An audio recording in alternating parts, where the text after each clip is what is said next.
Okay, we are back.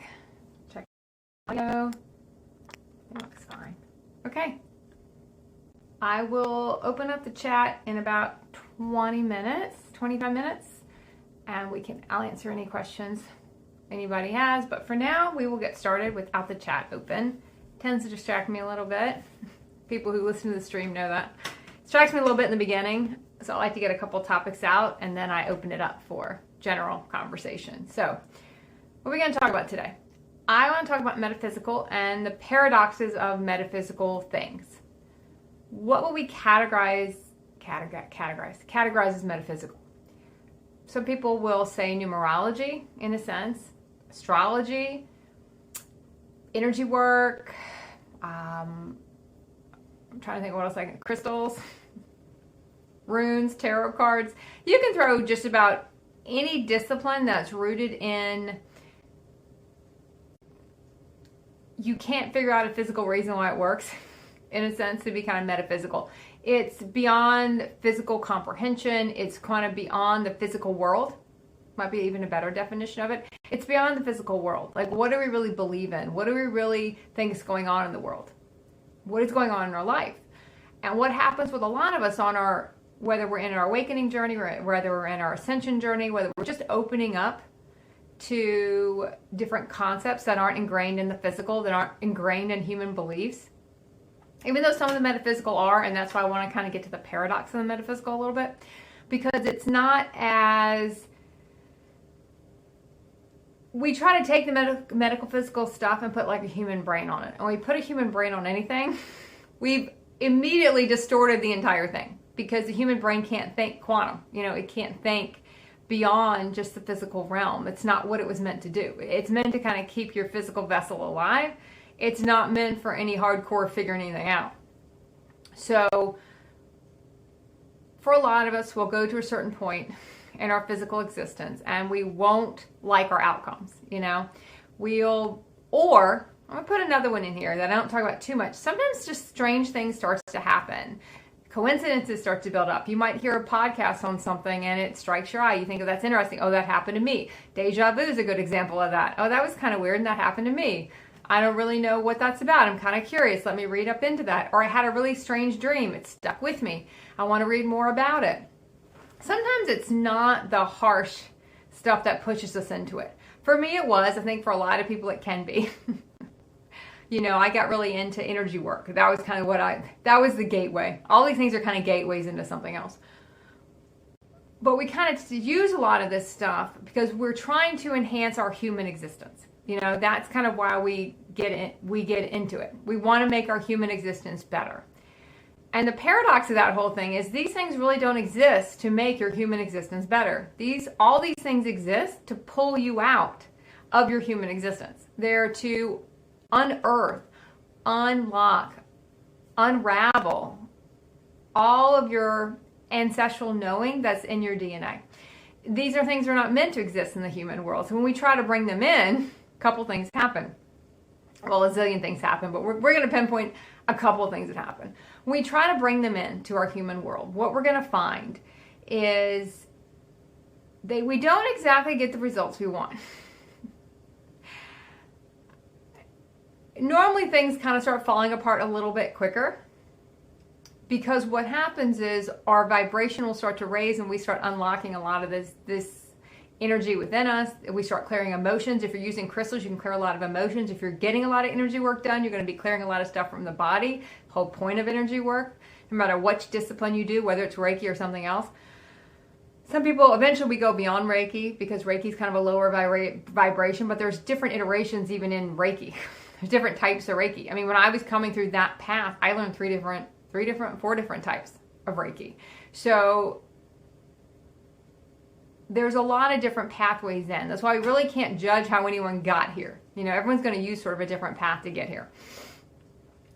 You'll see a lot of, also past lives are another thing that you can wrap right up into this. It's, why do I feel this strongly about a person? Then you see something on a past life. Oh, I'm kind of interested in that. I want to go dig into that and see what that is. What is that all about? It just is unraveling something. I've said before, past lives have nothing to do with your past. Technically, there is no past. Past lives have to do with, there's a similar situation occurring right now that's got a very similar energy signature to that existence, which is occurring simultaneously. That's why that one's important. That's why if you went and decided, okay, now I want to go delve into another air quote past life, it might be a totally different one, because now that one is more important. That one is now playing out in some capacity right here. Whether it be different players that are now in your life that are also in that existence, it's bleeding over a similar situation, a similar energetic signature. I mean, that's basically what it is. That's why it's to the forefront. You might just remember a past life. You might all of a sudden start remembering one and go, oh, that feels familiar. I can feel that. I dreamed about it. I could see it. It feels almost tangible because it all bleeds over. There are no closed systems. Everything's going to bleed over because there's so many of you in a multidimensional reality, so many aspects of you, so many different parts of you, that it's just really easy, in a sense, it's easy and organic to grab a hold of that stuff and really feel that stuff when we're ready to do that. But the vibration of the human body is so low, it can't do that. The vibration of the human body won't allow that. The vibration of the human body doesn't allow for this stuff to happen. So we start utilizing other things to bring us closer, you know? But we kind of get that stuff in there and go, let me help with my human life. You know, let me use all this stuff to try to fix this mess I got going over here. Why I actually went to look for all this stuff in the first place. Let me use all this stuff, all these different tools, my birth chart. You know, I'll see a lot of people go to your birth chart. Let me look at all this stuff. And it's not that it's really rooted so much in humanness. We take the information and we make it human. We take it and make it something we can utilize in a human pattern or a human existence, but that's not what it's meant for. It's not meant for that. It's meant to pull us out. It's meant to raise our vibration so eventually all that stuff falls away. I can remember doing energy work on people a couple years ago, and a couple weeks later, their whole life collapsed, you know. Now, granted, I was doing stuff a lot stronger than Reiki at the time, and when you're doing that kind of stuff, you have to know that that could happen. And you kind of tell people that, but I don't think people 100% believe you, because they still think, as we talked about, I think it was last time, their version of heaven, or what would be, oh, this dream life, this soul line life, is their human version of that. You know, oh, I want to be successful in this career. I want to have, you know, lots of whatever it is, lots of money, lots of girlfriends, lots of boyfriends. It doesn't matter what your version is, but when it's a human version, that's not what you're going to get. In the beginning anyway, because you have to not have a human attachment to why you want it like that. You know, in the beginning, it's not Burger King. We don't get it our way. We're not going to get it exactly the way our human wants it, because we want it the way our human wants it. That's not soul aligned. That's the same shit we've been doing our whole life. So when we try to take this stuff and plug it in to our human life, it starts to all go bonkers. Now, for a while, it might feel like it's enhancing it. And you kind of get that, and that's kind of part of the illusion in a sense. In a sense, it is, because it's pulling you out of it so you don't have the attachment to some of it. For some of us, if it's a strong enough dose of something, a lot of things can just collapse all at once. And then we go deeper into the metaphysical. You can kind of see the path you start going on to fix this. This just fell apart. Now I want to fix this. You know, I want my boyfriend back. I want my girlfriend back. I want my job back. I want to have, I got in a bad investment, lost all my money. I want all that back. I want this situation back. I want whatever you want. If it's got a want to it, it's human. I want this. I want that. That's what our human says. We can want a lot of stuff, but we're not ready for it yet. And if you're not ready for it, then in a soul aligned reality, you're not going to get it, because you're not ready for it. You just want it. And you don't know what you do with it when you got it. That's the other paradox of our human. What we want it, we get it. Oh no, now I don't want it. I thought I wanted it, and then I got it, and that shit wasn't what I thought, because it never is. And now I don't want that anymore. So then we just double down. Now we're in the sense, I'm going to double down now on this metaphysical stuff. I'm going to get deeper into the crystals. I'm going to get deeper into astrology. I'm going to get deeper in all this stuff, and see if I can figure out a way to take all this mess and construct it back together again. And then we just keep going down the rabbit hole. And then madness ensues. It keeps getting worse and worse and worse from our humans' perspective. Now, this could take a long time for it to happen. It might not be overnight. Some people, like I said, it could be a couple of weeks when they start to see a lot of stuff crash down, depending on how deep they go as far as how much they immerse themselves in. Because it starts unraveling it starts unraveling some of the human programming, and when you start unraveling that stuff, you start unraveling the realities, because the programming, your beliefs, what hold the realities in place. That's why they start to unravel. Now, in a human existence, we could see this when we would go through different situations, whether it was a friend group, whether it was, an organization we belong to, that after a while we might become jaded to it. We don't believe in the mission. We don't believe in, I don't really connect with these people anymore. I don't believe in the mission of this group. I don't really, if it was a church, I really don't feel the same way I used to feel about it. As in a human sense, we'll say, we're growing, we're changing, that's why we don't feel that way. And it's true, your vibration's raising, you're unlocking other things, you're starting to cut through the beliefs of why you're attached to that thing. So over time, you're not attached to it anymore. Now, I say over time, because in a human mind, it takes place over linear time. It's more of a vibrationary thing. Your vibration gets above that thing, and it can't hold anymore. Because if you can't have that vibrational match, it won't hold. You can't hold in your reality. It's impossible. So what we look at, and this could take over a long period of time. A lot of times people, well, I know this is how it happened. I went to college. You're so ingrained in your life before college. You go to college, you come back, and it doesn't feel like anything really fits anymore. You don't fit anymore. You feel like you don't really want to be at home. You might not really feel that like you really belong in school anymore. You feel like you just are sort of in this, not sure where you're supposed to be, right? You're kind of all over the place. That's because you're vibrationally starting to change. Maybe if you went to a whole different place to go to school, you'll feel this a lot more because the place you went to activated you. Your vibration started to shift. You weren't around the same people. You were around different people, different energy signatures, still aspects of you, but ones you hadn't tapped into before, because you were now going deeper inside of yourself, which we didn't realize we were doing.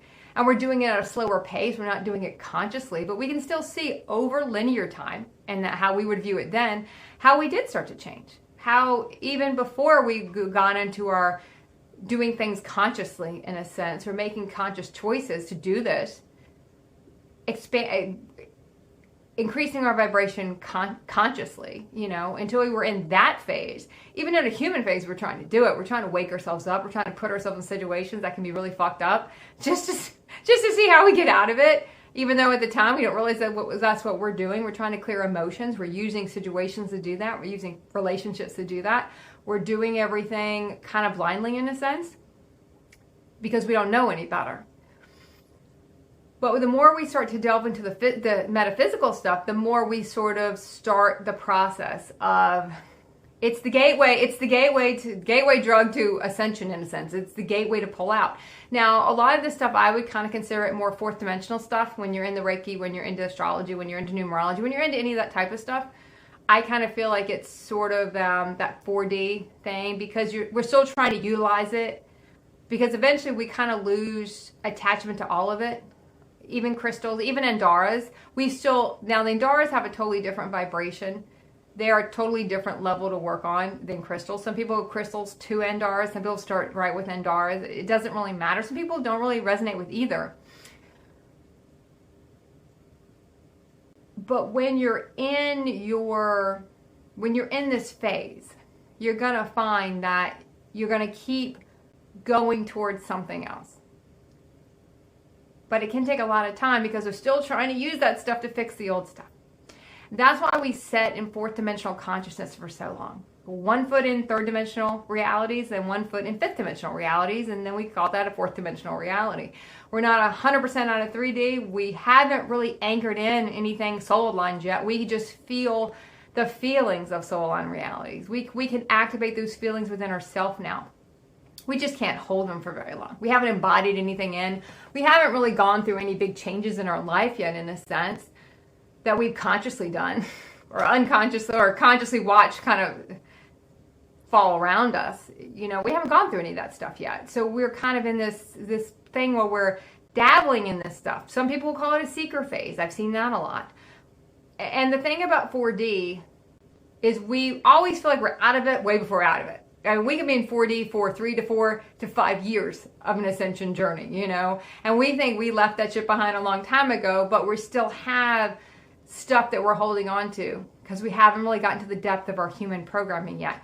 But once we throw ourselves into the metaphysical stuff, and a lot of people go toward the homeopathic route. That's kind of, I would probably put that in the metaphysical camp. You know, a lot of us will go vegetarian or vegan. And even though that's not so much metaphysical, it has to do with we're more conscious all of a sudden of what we're putting in our body. We're looking at different ways to get around maybe the traditional human medical society. You know, that whole health ball. I don't know how to put that in right now.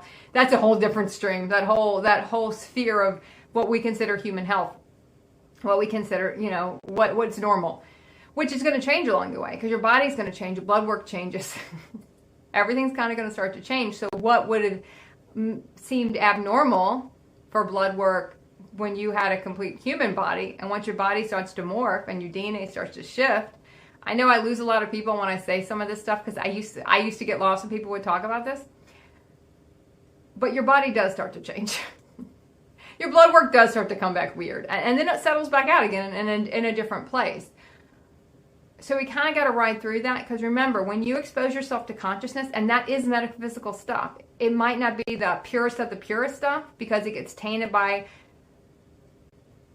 It can get tainted by a human experience trying to explain it. Maybe that when a human ego is trying to explain the metaphysical, it's only a facet of it because that's all they can see. You know, I'm only seeing, when I used to try to explain Reiki to someone, I could only see a facet of it at the time. I didn't understand the whole thing because I wasn't at a frequency to see the whole thing, how it looked. I can only see parts of it. Only see parts of a reality. It's kind of the same thing. We can't see the whole thing. We can only see a bit of it here, a bit of it here. Oh, I kind of see that over there. What's that doing over there? I don't really know which one's what's what anymore, you know. Where does this piece go and where does this piece go? So it's kind of just all floats around. And we kind of look at certain things, and if we feel like we can explain it, we do. But we only explain it from one aspect, and that's the human aspect, because we haven't embodied in other aspects, other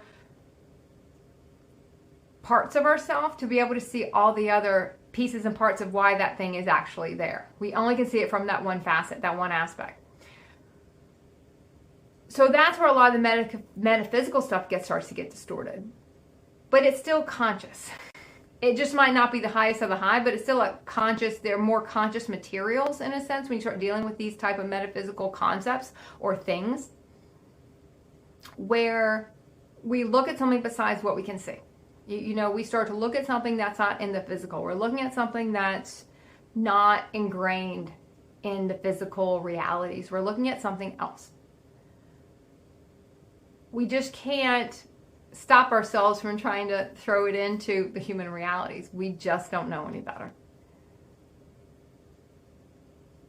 As we pull out of the human realities, is what all this stuff is meant to do, to pull us out. Dangles a different carrot in a sense, you know. We get so ingrained, we go deeper down the hole, like I said, and then we try to fix the mess we created, or the mess that we think it's a mess because everything's collapsing, but we're just leaving it behind. But we're 100% ready to leave it behind yet, so we try to bring in more stuff and more stuff.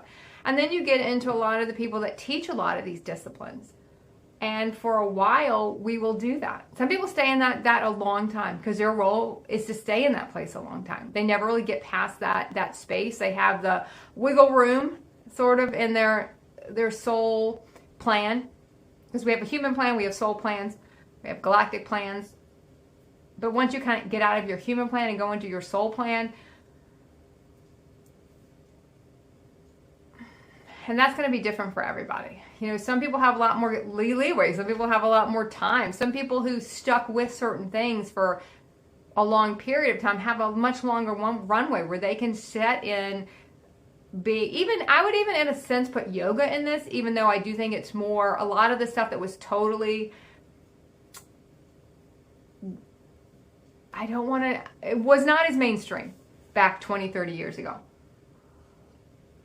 Probably even put yoga in that in a sense. That probably just became more mainstream in the last like 30 or 40 years where a lot of people were doing that. it just opens up energy meridians. It opens up your body energetically. Anytime you're talking about anything that's going to work on an energetic level, I would say that is a metaphysical concept. You know, a lot of homeopathic medicine, they say, works on an energetic level. All that stuff is to also disconnect you from the human stuff. If you're not relying on the human medical system, because now you're in a different place with that. If you're not relying on certain beliefs, certain relationships anymore to get something. Because all relationships we get into when we're human is to get something out of it. We don't ever have a pure agenda in a relationship. The only purity really we find is with children and with animals in a sense. But we can still get really attached to that and kind of muck that one up a little bit. Just not really muck it up, but we can get all our humanness into that too.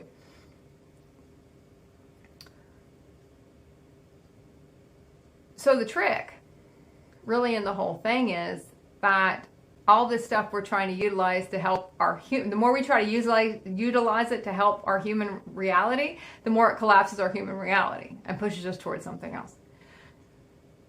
So it's the sort of the hand behind the curtain, giving us all this stuff. We're thinking it's going to enhance our human life, and it's really just destroying it because it's pulling us out of it. And once we pull out of it, the whole thing starts to collapse. And once it starts to collapse, it's not there anymore. You know, we can't really put a foot back in it because we are the ones that gave it life. We are the ones that gave it life because we believed in it. If we don't believe in it, it no longer has life. Look at your realities as having life. If we do not feed into that, whether it's with a thought or beliefs, which are really the same things, it can't live. We're not giving it anything to live on. You know, the minute we withdraw energy from these realities, you see how fast they collapse. Even ones we thought we could have built up in a human existence for 5 or 10 years, relationships you'd built up for years and years, all of a sudden, they just disappear because the frequencies don't match anymore. We've grown beyond the relationship, or perhaps the other person's grown beyond the relationship. But the point is, the relationship can't exist anymore, and what we had taken so long we thought to build is gone instantly. And we've all seen that happen. You know, maybe some of us quicker than others, depending on how quick you jump from frequency to frequency. I mean, you can see this when you get your tarot cards read. People who are into getting their tarot cards read to connect, you know, because we couldn't connect on our own. We'd use a lot of these tools. Well, that's another way to put them. They're all just really tools to open us up. Try to get our heart open, try to get us open. So we start using a lot of these tools, and if we ever got our tarot cards read, some people would say, oh my gosh, it played out exactly, you know, exactly the way it was. And anytime I would do it, I can't remember the last time I did it, probably like 8 or 9 years ago. It's been a while now. None of it would ever come true. And I was like, how come everyone else? And these are pretty credible readers, you know, they're pretty good. They were really good, you know, and it was just so funny because I didn't see at the time that the minute I shifted frequency, and I was on a very fast path and shifting consciously quickly, the minute you shift, that whole thing is scrapped. You know, they can't lay out a billion cards to show every reality you can jump into. They can't. It's not possible. They're going to give you the strongest one, which means the one you're in now, the one you're energetically giving off now. Even if we do our own tarot card spread, it's the same thing. We can't pull a zillion different ones. We're only going to pull the strongest one. But the minute we shift, that whole one's out the window now. And now you got 100 different ones. That's why the future's not set. It's not set because you can always create a different one. You can jump into another one. It's not set because we control what it's going to be. It's only set in that timeline. If we're in a certain frequency, and I've seen some people who got their cards read, and I was with them when they got their cards read, and watched that shit play out exactly the way the person said it was going to play out. Like, it was like, but it was funny because at the time, the person who had that reading didn't remember it the same way I remembered it, and we've had discussions on that. You know, we remember things different ways. You get in a different frequency, you remember the past differently, because technically it played out a different way. You have a different perspective on it. You're in a different frequency, you see it differently. And they were trying to kind of meld it to be, you know, where, not that the reading wasn't positive, but it was kind of like, oh, this could happen, but, you know, this will happen here. And it was pretty interesting to watch it kind of all play out. But the person didn't really see how it had played out. It's because they didn't shift their frequency enough to shift out of the timeline. So it's really interesting when we start kind of diving into this stuff to kind of see that it's not what we think it is. It's not here to be our human savior in a sense. It's here to pull us out of it. But when we try to utilize it for that, it just doubles down on what it's trying to do because it's not for that. They don't exist in the same frequencies. Crystals, when you're into a crystal and it's going to raise your frequency to the vibration of that crystal, the minute you hit the vibration of that crystal no longer has any hold on you, and not even hold on you. It's not giving you anything anymore. It just at this point becomes a stone. It just becomes a rock. It doesn't mean anything. And a lot of times after that, crystals tend to disappear. If anyone's had that happen, all of a sudden you don't have any more. You go in the ocean and you lose them, or you just had it, now you can't find it because they tend to kind of wander away. Because just crystals transmit a certain frequency. There are some higher than others. So you might find yourself going up the bandwidth on crystals, where you might have started with maybe a rose quartz, and then you get up to like a laterite, which to me is a little higher vibration than a rose quartz. You get up to different ones, and then eventually none of them do. And then you go on to Andoras, or you just don't go on to anything. I went on to Andoras because they transmit and receive. So you can have a more active communication in a sense of what you want to work on. It's not just you trying to get to the frequency of that Andara. But I would also say with Andaras, you reach a certain place and you gift those away. Because you reach the place where that has done all it can do, and you might need a different one. You need a different color. They come in so many different colors. Okay, I'm going to open up my chat and see if I have anything. Okay, I don't have anything yet. So anyone has questions, I'll take them. If not, we can keep going on this topic. I'm trying to think of what else I can bring in. A lot of people also do pendulums. If you've never used a pendulum, I can show you very quickly how those work with anything. Anything you have, like on a string. It doesn't have to be a crystal. This is an Andara, but it doesn't have to be. It can really be anything. I can do it with anything, but people would take what they would call a pendulum, and a lot of the pendulums had crystals on them. And they would calibrate it, right? This is the first thing you would do when you got these. You'd calibrate it. So you'd ask it, okay, what's a yes? And you can tell. It's kind of like a magic 8-ball, but it's your own magic 8-ball. That's a yes. And then you'd ask, okay, what's a no? And it would start to turn. And that would be its no. They're kind of cool.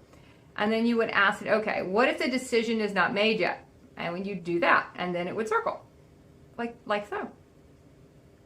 And when it would circle like so, you'd know that in the timeline you're in, that now how I would interpret that now is in the timeline I'm in, that's not even in there. So if I want to get to that timeline, the one I'm in, it's currently not there. Which means I got to jump to another one, which means I have to shift my frequency to do that. So people would ask it questions, and would give you an answer. Now, everyone always wanted to know, how does it work? How does a pendulum work? And in the beginning, of course, I want answers, right? Because everything's going awry, so I want answers. Eventually, we kind of moved past wanting answers, and when I would show it, when I would teach kind of metaphysical type of stuff back years ago, it's more to me to now focus energy. And I would give it to people to do it, to kind of focus their energy on how your field was impacting things. Right? Now, a lot of people say, okay, well, how do they work? Is it your finger twitching just enough to shift it? Possibly. I mean, it's an unconscious act that you're showing yourself, okay, yes, no, maybe. But it was also a way for you to pinpoint your energy. Now, you can see when I do it, it goes super fast. But when I first started doing it and working with the pendulum, some don't move that fast. And I've seen people start working with them and they move very, very slowly because they're not focused. They haven't kind of honed in on focusing their energy yet. So if you practice with the pendulum long enough, it's going to. Now, can you influence the pendulum? Of course you can. The stronger your energy field gets, you can influence the answer, right? Because you've kind of almost in that sense outgrown that tool. But it is a very fun tool to just watch, and a lot of people will, especially when you're holding it, you'll see, and you can use anything. I could use a plain old cord, and it would still work the same way. It doesn't matter what you use. In the beginning, a lot of people start with the crystals because they feel like it's a twofold reason. They're getting the vibration of the crystal that helps them out, and they're also getting a little more assistance in a way with that pendulum movement and their body kind of matching the frequency of that crystal. So it's a really fun way to kind of delve into stuff, and a really fun way to kind of open other people up. Anytime I get out a pendulum, everyone's like, ooh, what is that? Was that a pendulum? What is that? What are you doing? And it was just a fun way to open people up. So a lot of the times when we are out and about, depending on what phase you're in, you kind of utilize a lot of this stuff in the beginning. I can remember being in bars 4 or 5 years ago, and we'd be doing energy work. You know, we'd be making energy balls and stretching out the energy just for people to have fun and just for other people to open other people up to an energetic thing. It was a fun thing to do. And a lot of the metaphysical stuff, we open up to it because sometimes it is kind of fun. It is kind of different. Some of us are really ingrained in that stuff. In a sense, they would have been more like, people might have called it more like, oh, hippie kind of stuff. You know, it's kind of weird kind of stuff. It kind of new wavers, you know, these are new wave people. They got crystals, they got chakras, whatever they're talking about. Then it kind of became more mainstream, like I said before, and it wasn't this weird kind of thing anymore. It was just this normal kind of thing that everyone was doing in some concept. And you can see how as consciousness has evolved, and now it's kind of in double time, triple time. It's just quicker and quicker and quicker. Energies hitting the earth are stronger and stronger and stronger. Things are collapsing quicker and quicker and quicker. Human realities, human systems are starting to really start to crack in a lot of different ways. More and more people are achieving consciousness levels and embodiment levels that people didn't even think was possible before like 2012 came in. And you can see that a lot of this stuff that used to be kind of not so mainstream is now so mainstream, it's almost not even metaphysical, it's just normal now. You know, it's not even, I can remember 20 years ago going to an osteopathic doctor, and everyone's like, what's that? And they were people do like physical manipulations on the body. But that wasn't mainstream. Now that's more mainstream. Acupuncture. That was something so many years ago, people didn't know what that was. Now my parents do acupuncture, and they are very much ingrained in a different consciousness. But they do it. But it is a way for them still to open up, even though that's not something they might have even thought about so many years ago. So much of this metaphysical stuff is mainstream, but society and as a whole is going to still look at that and say, yeah, it's all mainstream. Let's try to get it to enhance our human existence, our human life. Doesn't work like that. I would even say a lot of acupuncture things open up a lot of meridians to sometimes push people to a totally different vibration, a totally different existence, a totally different reality. Sometimes it speeds things up for people. It speeds up their human reality because we all have that human template. Even when you start going through ascension, you will age up to your human template. If you're going to die at 80, you're going to age up to 80. At least when you look at yourself in the mirror, you're going to feel like you're 80 or look like you're 80. And then you start to de-age. And when you start to de-age, you start a lot of that DNA repair. And a lot of the de-aging starts. And then you don't really look a human age anymore. You don't really, it's not that I don't know if I would say you don't. It doesn't really come to pass when people ask your age. And most people don't even ask your age because it doesn't really matter. But you wouldn't look that human age because you're aging at a different rate. You're de-aging in a sense. So you don't look like that age in a human body, right? Because you're out of your human timeline now. You've removed yourself from a human existence. The minute you remove yourself from that human existence, time is not a thing anymore. It doesn't matter. Age doesn't matter. None of that stuff matters anymore. So you really don't fit back in to what a 30-year-old will look like, a 40-year-old, a 50-year-old, an 80-year-old. It doesn't fit anymore. Because you kind of live outside of that. You kind of live sort of outside of time in that sense. So don't be scared when that starts to happen. I've heard some people say they wake up one day and they feel like they look their age, and the next day they wake up and they feel like they look 30 years older, and then they go out in the sun for a while and they feel like they de-aged 20 years. So it's very up and down for a while. It's very up and down with how that process works.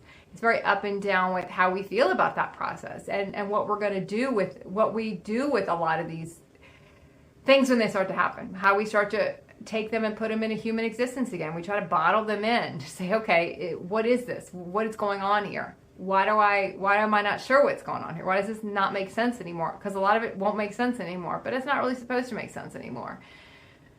So I think I've kind of beat that one to death, that topic, and I think that's a good place to stop. I don't have any questions, so I'm going to end today. I'm trying to think of anything else I would consider metaphysical. that I could bring in if people want to try. Different books are going to activate your consciousness depending on where you are. If you're really into the money aspect of energy, which a lot of men will kind of resonate with books on, I'm going to use the word manifesting. It's a very human word. It's got a very twisted word. I mean, and once you get more into your conscious aspects, you're going to use more words like creation, conscious creation. You're not going to use manifesting anymore. There's kind of manipulation energy around that word. There's kind of a selfishness around that word. But a lot of the men especially, one, they really will go with a tiger's eye crystal. So if you are trying to sneak in these little things for people, tiger's eye is a really good one for men because it's got a brown, dark hue to it. And it just has a more masculine feel than a lot of the other crystals do. So a lot of times when I was giving a gift for a guy, I would do a tiger's eye just because it has that more masculine feel to it. Pendulums are fun. They're fun for kids. They're fun for anybody because they're kind of like a magic 8 ball that you're actually dictating, which you're really dictating a magic 8 ball too. But it's just kind of a fun way to focus your energy. If you do have someone super into manifesting money, the secret books really go into that a lot deeper. That's a lot of reason why those books came out the way they did. I think Abraham Hicks kind of takes a lot of that. Now, Abraham Hicks is channeled work, so it depends on how you feel about channel work. Abraham Hicks is, I can't even think of the name of the lady now that writes them. She was channeling something, which is just an aspect of her. She called it Abraham. So they came through as like the Abraham channels. You see a lot of channelings, but they're just really an aspect of her that she has not embodied. So if you haven't embodied it in, she still feels it as separate from her. And channel work does sell better than embodied work. A lot of people will say it's channel because if they say they embodied this aspect, it wouldn't get as much play in the publishing world, we'll say. So a lot of people will publish something as channel work, and it might still be channel work to them. But if they try to publish it as embodied work, they would not, it's not seen kind of in the same light. That might shift over time, but right now it's kind of not seen the same light. So you see more people doing the channel work. Some people like channel work, some people don't. It kind of depends on how you feel about it. But The Secret, I think there's 3 books in that, and that is channeled, but it does open people up because it's a tangible thing you can get, and that's a human get. You know, anyone who wants that tangible thing, that's the human tangible thing that people kind of want to get out of that. So you'll find a lot of people kind of gravitate toward that. The Seth books are kind of a totally different level. Still, again, channel work. Jane Roberts wrote those books. They are older books. They're very good. I found them a lot higher vibration than the Abraham Hicks material. They will kind of put you to sleep. Depending on your vibration, the Seth books used to put me to sleep. I read them and I zone right off. A lot of these books you can put in bed with you too, and you'll kind of, the frequency will help you while you're sleeping, and you'll still absorb a lot of the frequency and the material, activate that frequency within yourself. When you're dealing with those books, same thing, channeled, wasn't embodied yet, which means they still felt like it was coming from outside of you. Now, Seth, for her, came in as sort of an oversoul type of creature, but a lot of people on this planet today have reached oversoul consciousness and embodied that and not continually channeled it. So channeling just means you still see it as outside. You have not embodied that energy yet. You still feel like it's something outside of you. Now, a lot of these people will call it channeled, but they also don't feel like it's them. But we can't channel anything that's not us. So that's another metaphysical concept people get into, is channeling. If you haven't channeled, I highly suggest you channel. Remember, you can only channel yourself. So don't be afraid of channeling. That's kind of the human spin on it. You're going to tap into something else. You're not. You're only tapping into yourself. You can't tap into anything that's not you. No one in your reality can exist if they're not an aspect of you. It doesn't work that way, okay? So don't worry about, I used to love to channel. And I used to think I was channeling other people, other things. I didn't realize I was just channeling myself, higher aspects of myself. Eventually, all that moves inside as your vibration reaches the frequency of that channel, in a sense. Once your body reaches that frequency, then you are no longer feeling it come come down, because as it does come down, it comes down to the frequency your body's in, it's going to get distorted a little bit. That's why some of the stuff you'll see even in channel work, it feels a little distorted, because it's still getting channeled through a human body that has not reached that vibration. So it's still got a taint to it in a sense. It's still distorted. It's not pure. It's not as pure as when your body reaches that vibration, because you're also going to understand it a lot differently. And you're going to understand a lot of the different aspects of it. So you can only channel yourself. And eventually, the more you increase your vibration, sleep also increases your vibration. I don't know if I mentioned that one, but that's massive. You sleep a long time. I used to sleep 12 to 14 hours back when I was first starting to, they'll call it kind of sleeping to wake up. And I haven't done that in years, slept that much. And the last couple of months since I jumped into this timeline, I noticed I'm sleeping a lot more again. And I hadn't done that in like 5 or 6 years, sleep to that extent, where I can sleep till 10 o'clock in the middle of the day. And I'm like, that's really odd, because normally I have not been doing that for a long, long time. Alarm clocks will go, because eventually you don't need them anymore, because you don't want to interrupt that sleep process. You don't ever want to wake people up. It's kind of like the old adage, don't wake up a sleeping baby. Think of yourself as a baby reawaking in a more conscious state. You don't want to disturb yourself. And if you've ever woken up a sleeping baby, that's where that adage came from, because you did it one time, and I did it one time, and I told you I'll never wake up a sleeping baby again. I don't care what's going on around me. Baby's going to continue to sleep. Okay, I think that's good for today. So we ended on a little bit of levity, which normally in some of these streams we don't do. So, okay, I will see everyone, I think, on Tuesday. I'm going to try to get back to my Tuesday, Saturday. My Twitch channel has suffered a little bit because of the different phases I've been in here, and I haven't been able to get on. So I will try to be on more. And I think that's it for today. So I'll see everyone next time. Bye.